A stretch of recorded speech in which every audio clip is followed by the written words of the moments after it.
So God did have a little more extra to tag on to that last message, but it was getting so long that I kind of cut it off. And I heard the kind of rustling in the background. That's just me moving my phone. So I apologize if there's like that whooshing sound in the background. That's just me like shifting the phone around, and I didn't realize it picked up so much background noise, but apparently it does. So my apologies, and that's what that sound is if you hear it. So the Lord had led me in a specific direction in regards to my last word there about Satan as the king of counterfeiting. But then of course he kind of had it go other places, because sometimes he'll have me explain more parts so that it can make up a whole, right? If I just say the whole piece, it might not make sense. So if I break it down into little parts and pieces and then bring it back around, then it kind of fits together more and makes a little more sense. Then it kind of covers more bases, right? But the other thing he was mentioning to me in relation to that word is he was saying that, like, okay, if that last word resonated with you and you're going through the circumstances that I described in there, basically that you're a chosen one working for God, and all along this time you've had enemies coming at you. You've had enemies that are being sent by Satan coming against you probably forever and ever, as far back as you can recall. It's just a part of being chosen. But if in specific, since you've been on your journey, the journey that the Lord has you on, and especially if you're working for him, where you've developed that part of your journey to the point that you're now representing his kingdom somehow publicly, whatever way that may be for you, if that fits for you and while that's started to go on for you, you've had enemies coming at you. We already know the basics. Yes, the basics is that Satan doesn't like it. He's sending them after you. Yes. Now, say this time last year, even the year before, like, so say you've been on this journey, just say you've been on it for the last 3 years-ish, since 2020, which a lot of people have, myself included, right? Or at least that's when you were awakened to it, anyhow. Maybe back in, like, say 2020, 2021, it used to bother you more because you weren't spiritually developed at that time. You didn't have the spiritual maturity that the Lord has cultivated in you over these last couple of years. It used to get under your skin more and bother you more about the enemy's tactics, right? Which it was supposed to. That's what it was supposed to do. That it was supposed to get at you, as they say, milk-fed Christians versus meat-based Christians, right? So when you were new to the journey and you were still on milk, so to speak, like a baby Christian, the Lord allowed those things to trigger you, and of course they were going to trigger you back then because you weren't as spiritually mature as you are now, right? Or as experienced and seasoned in your walk as you are at this time. And the Lord allowed that because, like I was saying, everything he does has purpose. So he allowed that with the purpose in mind to get to you and bother you, so that it could stoke the fire that he was kindling inside of you, to have you continue moving forward in your journey, so that you didn't stop, right? Because in the beginning it would have been very easy to stop, or to turn around, or to go backwards, or backslide, or stagnate, things like that. But the Lord didn't want that for you, so he allowed, he knew what would get under your skin, and he allowed the enemy to move as such, so that it could spark you up and stoke the fire to get you moving forward, right? To get you going, kind of lighting a fire under your butt, so to speak, to get you moving, right? But we're past that now. It's not 2020, 2021 anymore. We're past that time frame. And the Lord is saying that you've grown so much, especially in this last year or two, that the tactics that the enemy tries, like I've said, I made so many words about this before, is that the enemy tried the little tricks and tools that they had at the time. The Lord allowed it, right, to get you going, like I said. But then once you got going, the tricks and tools weren't really necessary anymore, at least not in that same basic way, right, that they were originally needed for. Because you had advanced on the journey to where you were surpassing that point. but the enemy is limited as to what plays he can play and what moves he can make, like I've said before, right? So therefore, if the enemy's goal is to come at you, he basically has to keep trying the same tried and true techniques that, oh,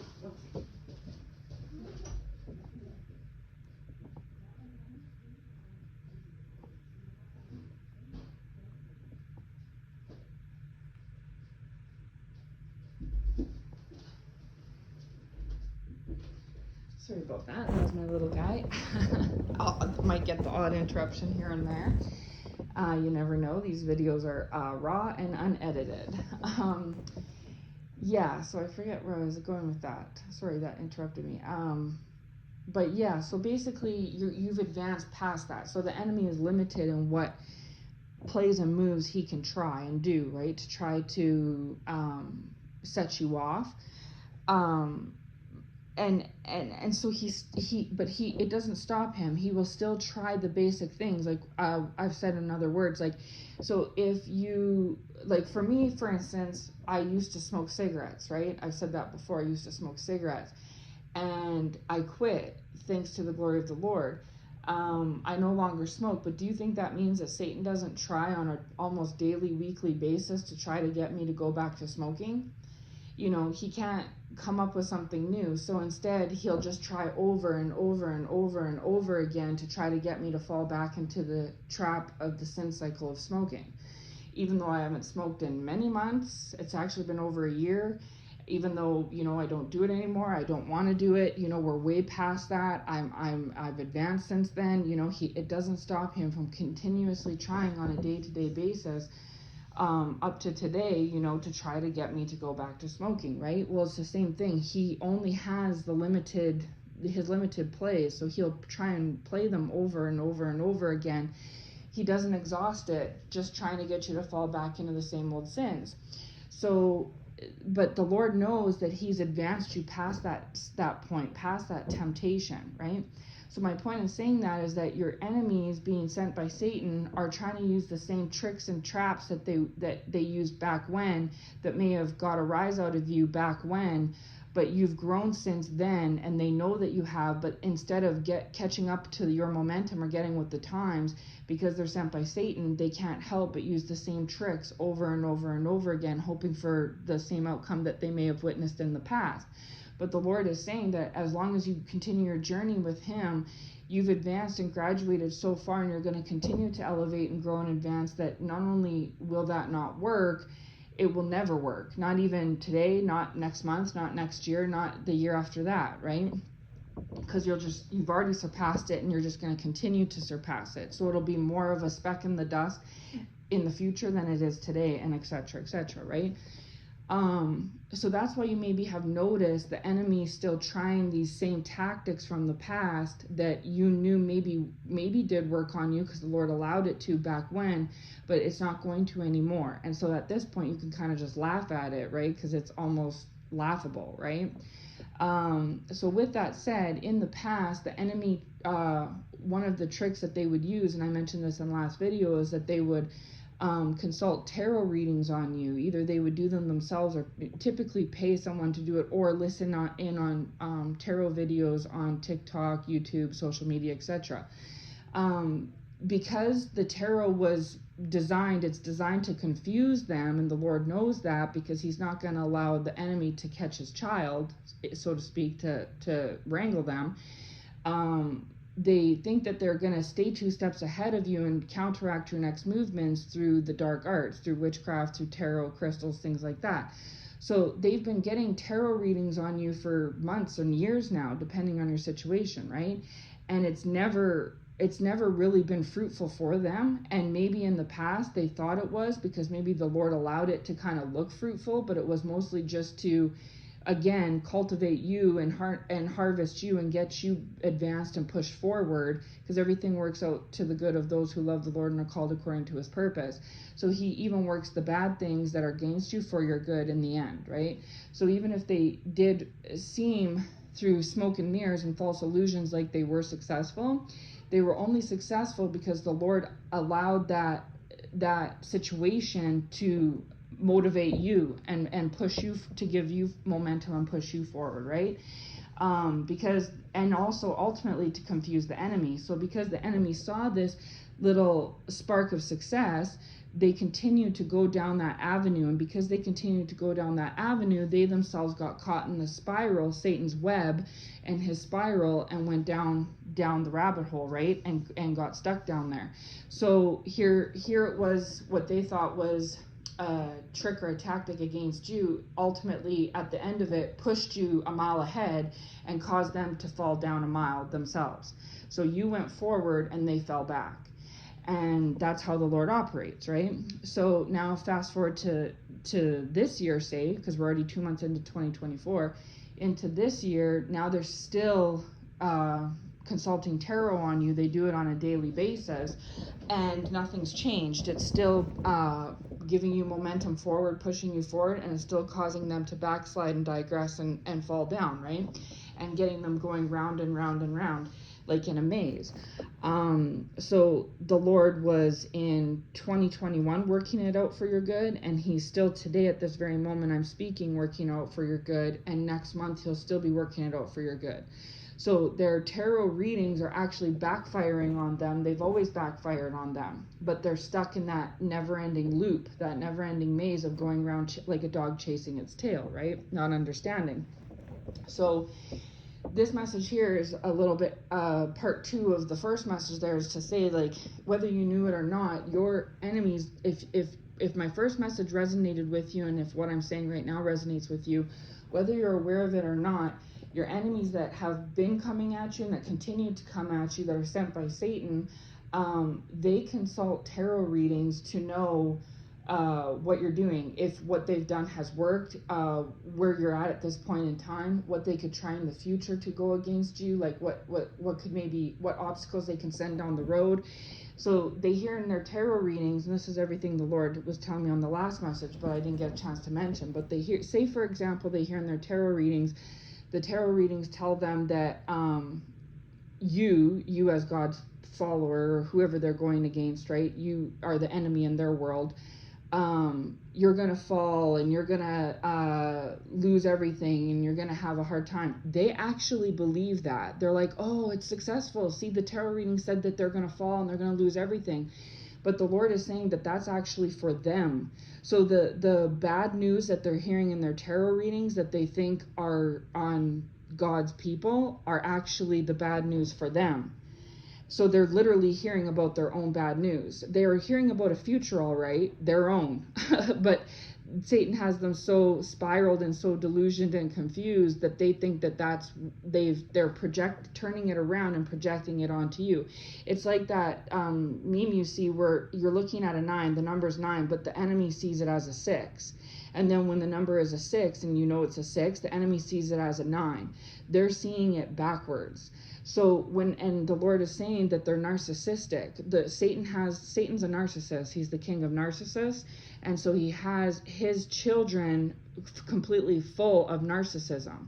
And they're so narcissistic right now to the point that in these tarot readings, the tarot reader is a narcissist too, and she's under confusion. Well, he or she is under confusion and delusion, and they too are chasing, like a dog chasing their own tail. So it's the blind leading the blind. So the Satan's children, your enemies, are going to tarot, consulting tarot, and the very person that's giving them the reading or who they're listening from is also one of Satan's children, who is also a dog chasing their own tail, who's as much caught up in the spiral maze as they themselves are. So it's two delusional people meeting up, right, to discuss this.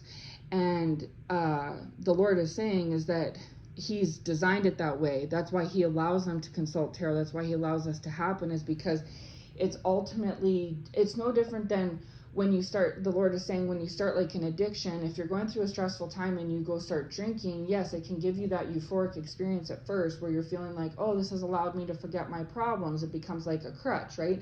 And in the beginning, when it's just controllable and manageable, it can take the edge off. But before you know it, that's that feeling that of bliss and euphoria and happiness is actually to your own downfall and detriment, because once somebody experiences that rush of endorphin, that rush of euphoria, it will usually lead them to go back and do it again and again and again and again. And before you know it, you become an alcoholic, or same thing for, say, drug addiction, right? And then you realize that when you were stressed out or having a hard time 2 years ago and you started drinking or started doing drugs, it was kind of like a release for you, and like it was kind of giving you, you know, an endorphin rush and like bliss, you know, and it was taking a load off and the edge off. Like, so it was, that's what caused you to get into the drinking and addiction cycle in the first place, was the benefit that you thought you saw from it in the beginning.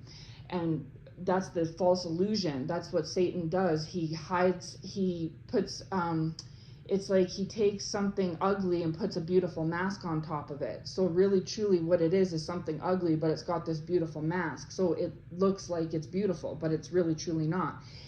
The Lord is saying that's how Satan operates with alcohol and drugs, is that it's something truly ugly and detrimental to you and poison for you, but he's put a beautiful facade mask on it so that therefore you'll buy into it. Because if you see how ugly and detrimental it is, you wouldn't go for it. Somebody that's you know, in an addictive cycle to whatever it may be, once they're in deep, they wish that they could go back and never have started. Maybe not everyone, but some of them wish that they could just go back and snap their fingers and change the hands of time and never have started this journey in the first place, right? But the Lord is saying that's how Satan does it. That's how he gets you. That's how he hooks you. That's how he dupes you, is by making something that's truly really bad. It's poisonous. It's negative. It's evil. It's ugly. He masks it to look like it's positive, it's righteous, it's great, it's awesome, it's amazing. And if you fall into the pit once or twice, you might be okay. But it's those that like get that euphoric feeling, and they feel like it's the remedy, it's the be all, it's the fix, it's the thing that they've been missing all this time. So then they go back to it, and they go back to it, and they go back to it over and over and over again, until eventually it becomes an addiction. And if you notice, things don't take a long time. Like, you don't smoke cigarettes for 5 years before you get addicted. You smoke cigarettes maybe 5 times and get addicted. You don't drink like maybe 2-3 times and have an alcohol problem. You're drinking every day for 2 months and then you have one. It doesn't take too long, you know, for the addiction cycle to take over you, right? And that's because Satan cannot wait to get his claws into you. So once he's got you hooked, then from there, your life just spirals out of control. And when you started that drinking or that drug habit a year ago, it was controllable, it was manageable. You could do it once a week or only on weekends or after work or something like that. But before long, it didn't take too long, but before long, it got its claws in you and it hooked you. And here we are now, fast forward a year or two later, and now you're at its mercy. You don't control it, it controls you. You don't manage it, it manages you. You're no longer doing it after work. You no longer have a job because you were doing it all the time, to the point that you don't have a job anymore, right? You're no longer doing it on weekends, you're doing it every day, all day.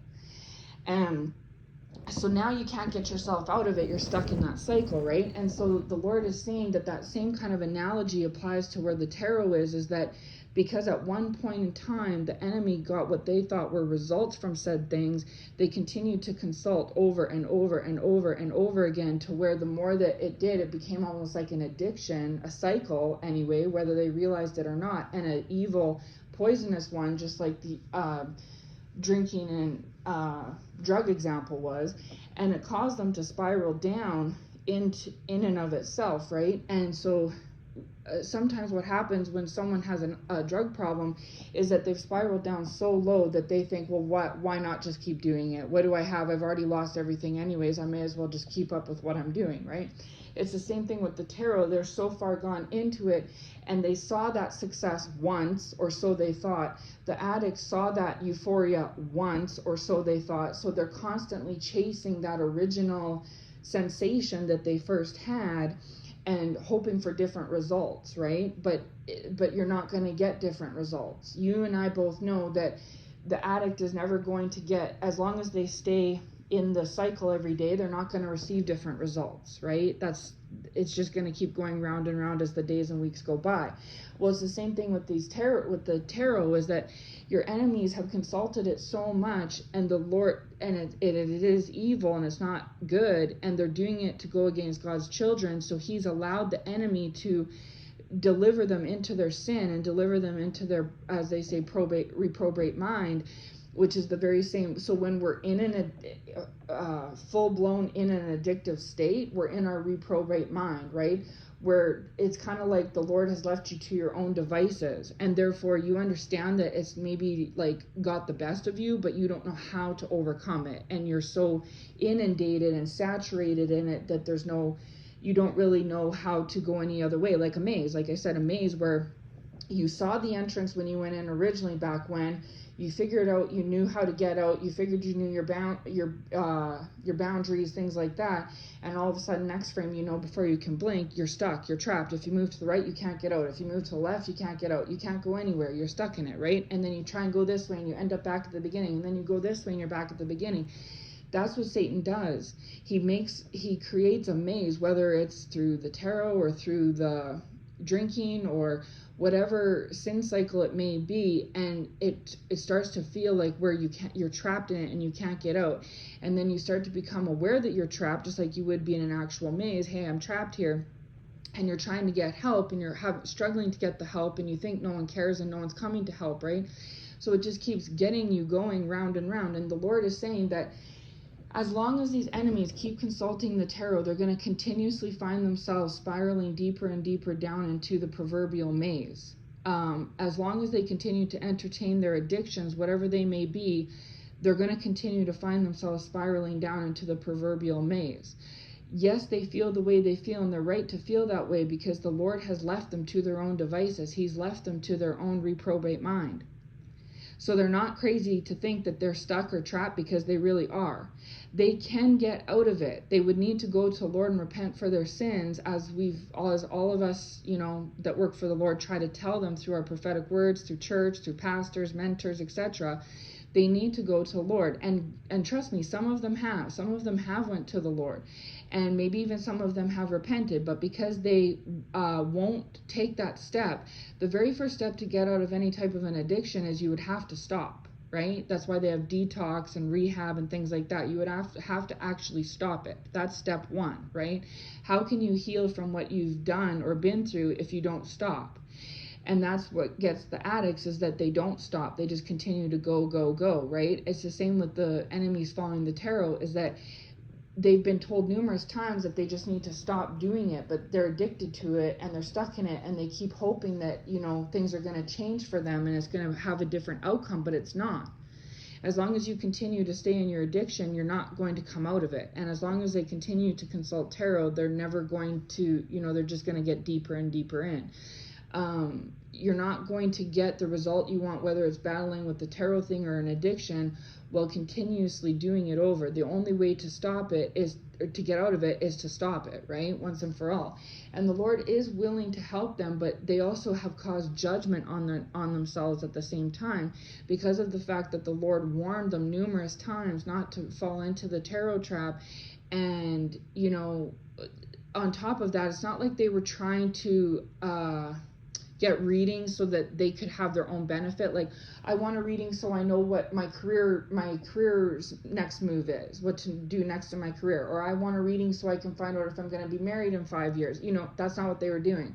They were trying to consult the tarot to get the 411, the T on you, as God's follower. That's what they were, as God's child. That's what they were trying to do. And it's not something that they did once or twice. It's something that they've done multiple times, over and over, for months, some of them for years. Sorry.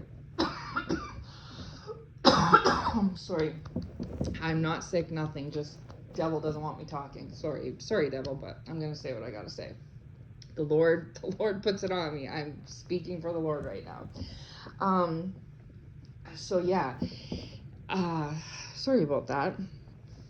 So yeah, so the Lord has gotten on them many times and tried to warn them and said, hey, like, first of all, stop consulting the tarot. Just stop, just stop cold turkey. And I get it. I used to do tarot myself, right?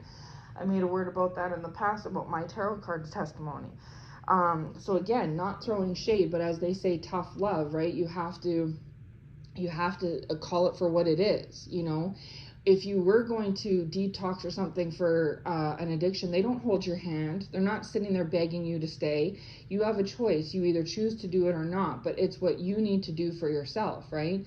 And so I'm using this example too because the Lord is telling me that a lot of these enemies that go against you, they're in a vicious cycle because they do suffer with addictions of sorts, of what, all different ones, whether it may be cigarettes, whether it may be alcohol, whether it may be drug, whether it may be sex, whatever. They have some sort of addictive cycles, and on top of it, they're consulting new age things, whether it be full-blown witchcraft or just tarot readings or something.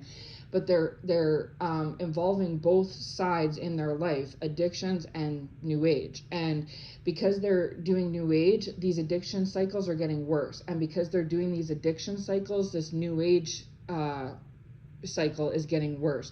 They're falling hand in hand, right?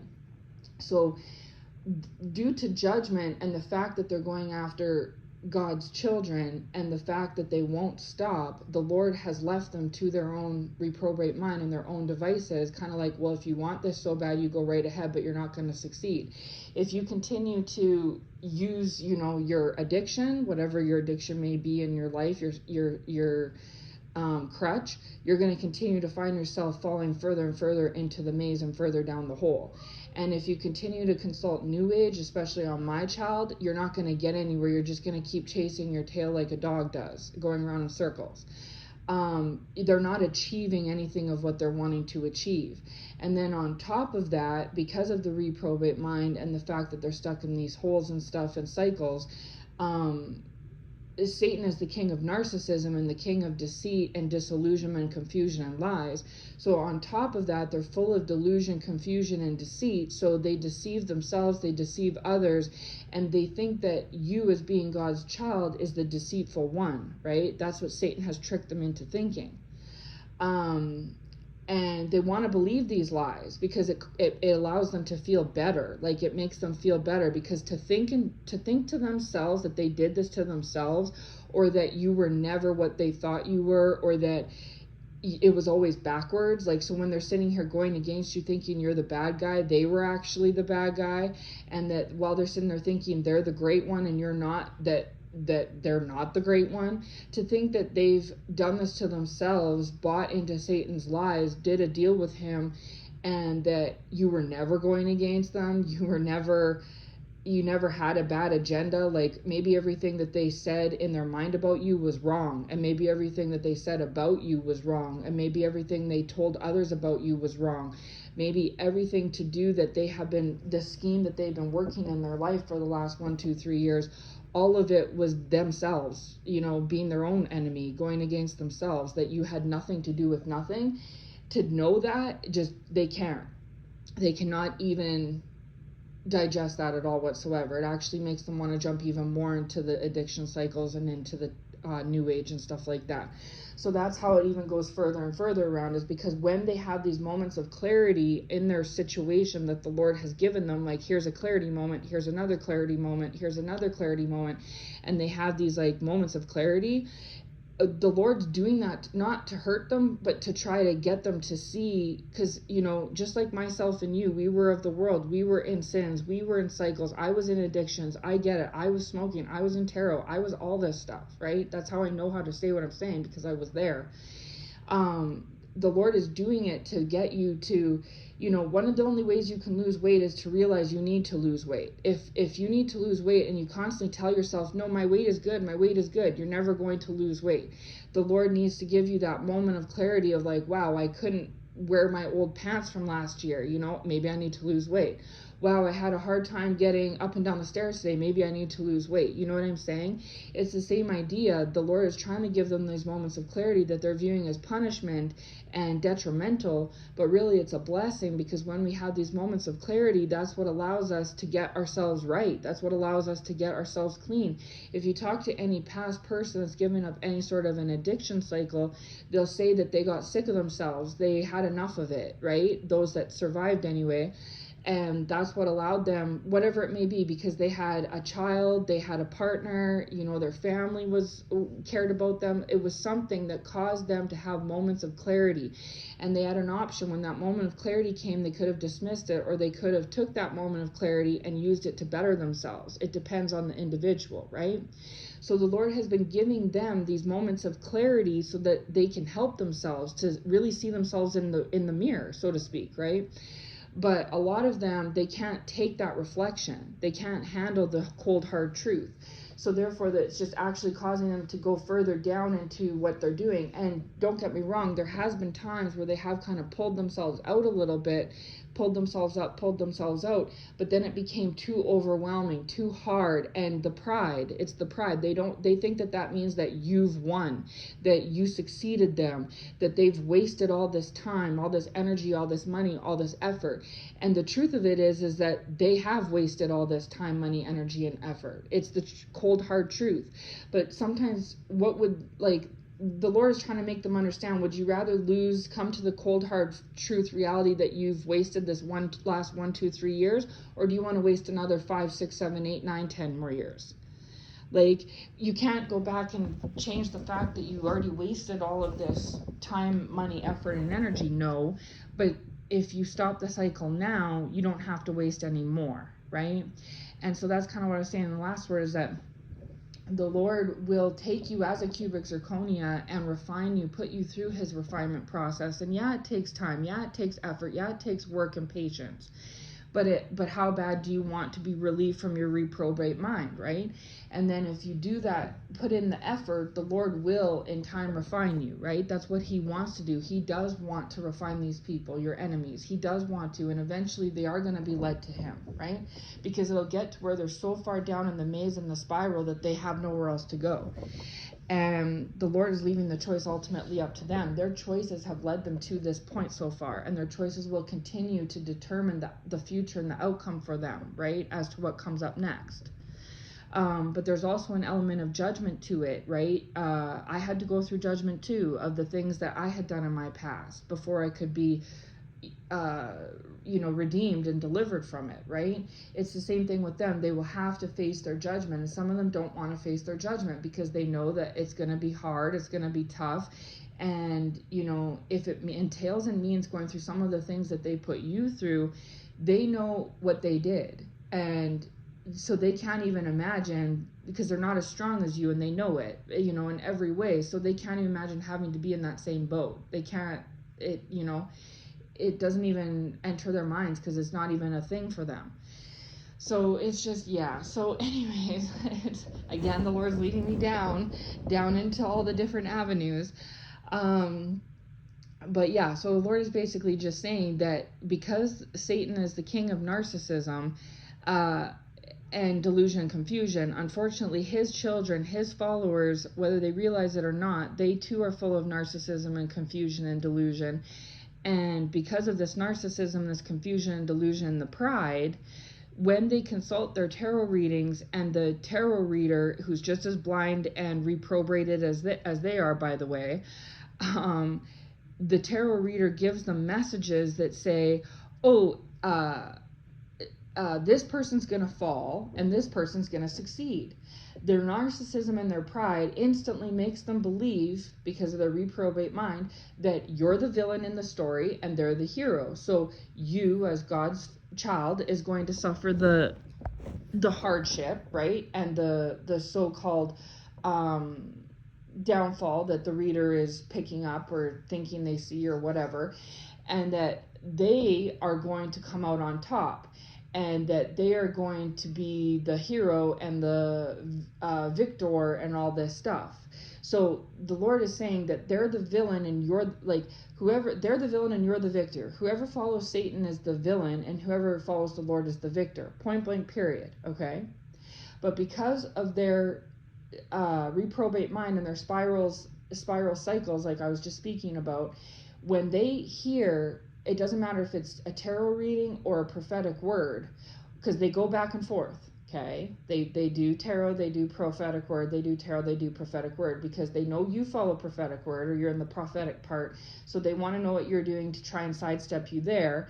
And then if that's not producing anything because the prophecies aren't for them, if it's speaking about blessings, then they turn and go to the tarot. But the tarot would say something similar, perhaps, that like, you know, so say the tarot reading says that there's a scenario here and someone's a villain and someone's a victor. Okay, they immediately think, due to their narcissistic mind, that they are the victor and you're the villain. Okay, but you know and I know that God's people are never the villains and that Satan's people are never the victors, right? So just the fact that they see it backwards like that proves all the more further how reprobate and how narcissistic and prideful that they currently are, and how much more they need Jesus, right? Then when they go and listen to a prophetic word, the prophetic word would be saying, you know, because a lot of God's children and prophets, like not all of them, but a lot of God's children, some of the prophets, are on similar timelines, right? They're on similar journeys, and so they've been through similar things, leading up at similar seasons, through similar seasons at similar times. So when they're picking up a prophecy from the Lord, who's telling them to put out, say that blessings are around the corner, right? The Satan's children, his followers, they go and listen to the prophetic words, and they think that's for them too. So they constantly are thinking that whether it's from the Satan's realm, from the dark arts, wicked world of tarot, that isn't even, you know, it's not authentic anyway. It's not authentic. It's truly not accurate either, because it's not from the Lord. So it's not accurate. It's not authentic. It's not genuine. They think when they tune into that and listen to that, that when they hear messages of someone being victorious and somebody being villainized, they immediately believe that it's like a reaffirmation to them of like, oh, see, this God's child, this chosen one, this so-called enemy, quote unquote, of mine, is the villain and I'm the victor, just like I've always thought. This is reaffirming to me that I'm righteous and they're wicked. But how can you be wicked when you pray every day, when you fast on a constant basis, when you tune in and listen to and attend church service, when you worship the Lord on a daily basis, when you pray for your enemies, when you pray for those who go against you? How could you be wicked, right? Especially by God's standards, which God's standards is the only standards that count and matter. So if you're following God's orders and you're obedient to him and you're fulfilling his purpose for you and you're doing the commandments in the Bible, then how exactly could you be wicked? Especially by God's standards. It's not possible, right? So they're the ones that are backwards. It's really a number 9 and they're seeing a 6, and then it's really a number 6 and they're seeing a number 9. They're the ones that are skewed, seeing it wrong, right? But the more that they are entertaining these dark art cycles and these addiction cycles, the more that they're getting spiraled into reprobate mind, thinking that things are the other way around, right? Delusion. And then vice versa, when they listen to prophetic words, the prophetic word is like picking things up accurately. It's actually receiving the message in the Lord, words from the Lord, saying, okay, your enemies are going to go through hardship, and you as God's child, because you've been being obedient, you're going to be blessed, which is true, right? They immediately think that they're God's child going to be blessed, and that you're the enemy in the story that she's speaking of, in the Bible story, whatever, and that in the word from the Lord, and that you're the one that's going to go through the hardship. Does that make sense? So it's so hard to explain. And again, I don't even understand. I understand said things to a point, because I myself have been in addiction cycles in the past and been in New Age. But even I don't fully comprehend or understand. It takes the Lord to speak through me, like I was explaining the last word about Moses. to speak through me. And because in that Bible story it says that God will give Moses the words, because Moses said, I'm not eloquent, I can't speak. And so God said, that's okay, I'll speak for you through you. Yeah. And so that's how the Lord does with me too. So it's the Lord saying these messages, right? Because I wouldn't know these things otherwise. And that's another thing too, is the Lord has told me that because you do know certain things, because the Lord does talk to you and you have gifts and he shares his words with you and speaks through you, they think that you must be like channeling Satan, like you must be working for Satan as well, or whatever as they are, that you're false or something like that, because how else would you know these things about what they're doing, or this, that, and the third? But no, it's because God tells you. So this is the problem with Satan copycatting and mimicking the things of God, like I mentioned in the previous word, is because then it causes so much confusion and delusion. That's exactly what Satan goes for, right? So the only way you can really know where you stand and where someone else stands is if you walk closely with the Lord, because he will make it very crystal clear to you, right? There won't be any confusion with him. You will know where you stand and where someone else stands, right? So anyways, I hope this makes sense. I hope that you understand what I'm trying to say. And again, only put this where it fits. This is for those that know what I'm talking about, that have enemy, that you walk with the Lord, you're chosen, and you have enemies going against you, and you know that they entertain certain sin cycles, addictions, and new age, the cycle of new age, and that you're aware that they go after you because they're sent by Satan, and that they copy you and mimic you and all this stuff. And that when they're in all of this thinking that you're doing things, you're not, that you're the villain, you're not, that they're the hero of the story, they're not, this is just to put it very cut and dry and simple as to, what it really truly is, right? The true crux of the matter. So I hope this finds you well. I hope this blesses you. I hope you can fit it and make it make sense for you, and God bless.